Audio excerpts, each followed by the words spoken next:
आजको भिडियो हेरिसके पछाडि तपाईले नेपालमै बसेर इन्टरनेशनल पेमेन्ट गर्न सक्नुहुन्छ। यो चाहिँ विश्वराज पौडेलको ग्यारेन्टी हो। नमस्कार, टेक्नोलोजी च्यानलमा तपाईलाई स्वागत छ। आजको भिडियोमा हामी कुरा गर्छौं नेपालमा बसेर कसरी इन्टरनेशनल पेमेन्ट गर्न सकिन्छ त्यसको बारेमा।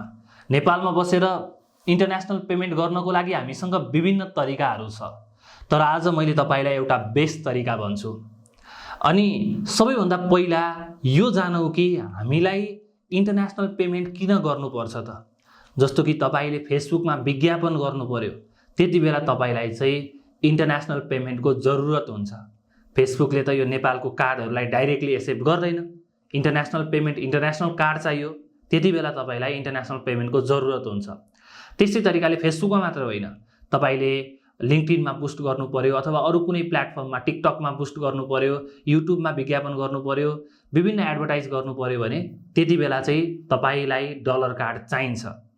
अनि त्यो सँगसँगै सफ्टवेयर किन्नु पर्यो भने मैले बुस्टिङमा पनि युज गरिरहेको हुन्छु सफ्टवेयरहरु। अहिले तपाईले जुन भिडियो हेर्नु भएको छ यो एडिट चाहिँ मैले प्रिमियर प्रो भन्ने सफ्टवेयरबाट गरेको छु र त्यो सफ्टवेयरको चाहिँ मैले मन्थली पैसा बुझाइरहेको हुन्छु। त्यतिबेला पनि त्यो इन्टरनेशनल पेमेन्टको जरुरत भयो। अनि त्यो सँगसँगै च्याट जीपीटी को प्रिमियम भर्जन लिनु पर्यो भने त्यतिबेला पनि सब्स्क्रिप्सन लिनुपर्छ, त्यतिबेला पनि इन्टरनेशनल पेमेन्ट चाहिन्छ।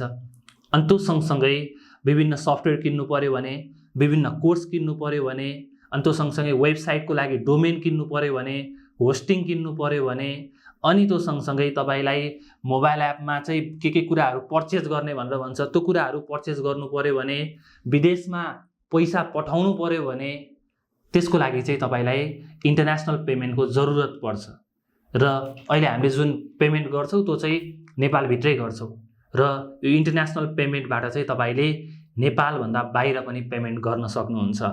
र यो पेमेन्ट गरिसके पछाडी चाहिँ हामीले इन्टरनेशनल सर्भिसहरुलाई युज गर्न पाउँछौं। यो चाहिँ एकदमै ठूलो कुरा हो र अहिले चाहिँ हामीले तरिकाहरु धेरै छन्। म एउटा सिम्पल तरिका भन्छु तपाईलाई। यो तरिका सबैजनाले युज गर्न मिल्छ र सहज तरिकाले प्रयोग गर्न मिल्छ। र नेपाल सरकारले, नेपाल राष्ट्रिय बैंकले चाहिँ अहिले $500 सम्म प्रयोग गर्न दिएको छ एक वर्षमा। यो चाहिँ पछाडी गएर बढेर जान्छ, तर आजको दिनमा चाहिँ एउटा नेपालले $500 सम्म प्रयोग गर्न पाउँछ। र अब यो प्रोसेस कसरी चाल्ने त? यदि तपाईले इन्टरनेशनल पेमेन्ट गर्नु छ भने प्रोसेसलाई कसरी अगाडि बढाउने? यसको लागि चाहिँ तपाईसँग दुईवटा कुरा हुनुपर्छ। नम्बर 1 मा चाहिँ तपाईसँग आफ्नो पर्सनल प्यान कार्ड हुनुपर्छ। नम्बर 2 मा चाहिँ तपाईसँग बैंकमा अकाउन्ट हुनुपर्छ। यो दुईटा छ भने तपाईले मज्जाले गर्न सक्नुहुन्छ। र यो पर्सनल प्यान कसरी बनाउने त? पर्सनल प्यान बनाउनको लागि चाहिँ तपाई नागरिक एपमा गएर तपाईले नागरिक एपमा आफ्नो खाता खोल्नुस्। खाता खोलिसक्नु भएको छ भने त्यहाँ प्यान भन्ने सेक्सन छ, त्यसमा क्लिक गर्नु भयो भने तपाईको प्यान आइहाल्छ। अथवा सर्टेन आफ्नो विवरण हाल्नु भयो भने तपाईले प्यान केही सेकेन्डमा निकाल्न सक्नुहुन्छ, कुनै पनि समस्या हुँदैन। त्यो प्यानलाई तपाईले निकाल्नुस्, निकालेर त्यो प्रिन्ट गरेर बैंकमा जानु भयो भने पनि हुन्छ। अथवा तपाईले के पनि गर्न सक्नुहुन्छ त भन्दाखेरि त्यसको फोटो खिचेर अथवा त्यसलाई डाउनलोड गरेर इमेलमा डाइरेक्ट बैंकमा पठाउनु पनि मिल्छ। कुनै बैंकले मान्लान्, कुनै नमान्लान्, तर तपाईले एउटा स्क्यान कपी लिएर जानु भयो भने चाहिँ बेस्ट हुन्छ। र यसरी चाहिँ तपाईले प्रोसेस अगाडि बढाउन सक्नुहुन्छ। त्यो तपाईसँग यो रिक्वायरमेन्ट भइसके पछाडी नेपालको कुनै पनि एउटा राम्रो कमर्सियल बैंकमा जानुस् र बैंकको नाम पनि म तपाईलाई भन्छु। मैले आफ्नो पर्सनल एक्सपिरियन्समा चाहिँ कुन चाहिँ बैंकलाई प्रिफर गर्छु भनेर म तपाईलाई भन्छु। र जुनसुकै बैंकमा गएर पनि गर्न मिल्छ, तर कमर्सियल बैंक यानी कि वाणिज्य बैंक, नेपाल राष्ट्रिय बैंकबाट क वर्गको इजाजत प्राप्त बैंक, त्यस्तो बैंकमा चाहिँ तपाई जानुभयो भने एकदमै बेस्ट हुन्छ।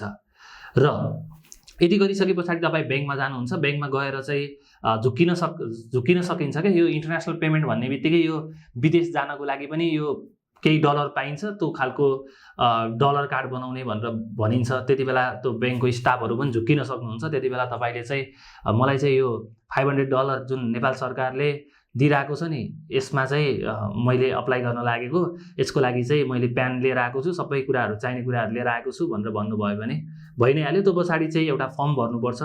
अनि त्यो फर्म भरिसके पछाडी चाहिँ तपाईको केही थोरै कट लिन्छ, पैसा काट्छ, अनि त्यो पछाडि चाहिँ तपाईँले पैसा लोड गर्न सक्नुहुन्छ।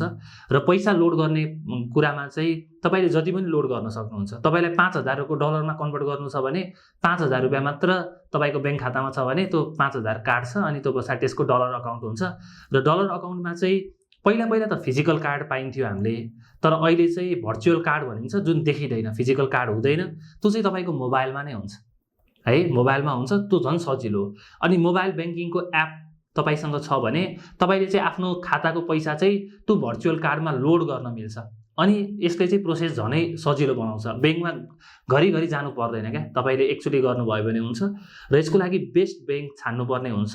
र मेरो एक्सपिरियन्समा चाहिँ मैले विभिन्न ब्याङ्कहरूमा ट्राई गरेँ, मलाई नोबेल ब्याङ्कको पनि राम्रो लाग्छ। र मैले अहिले करेन्टली युज गरिरहेको भनेको चाहिँ ग्लोबल आइएमई ब्याङ्क हो।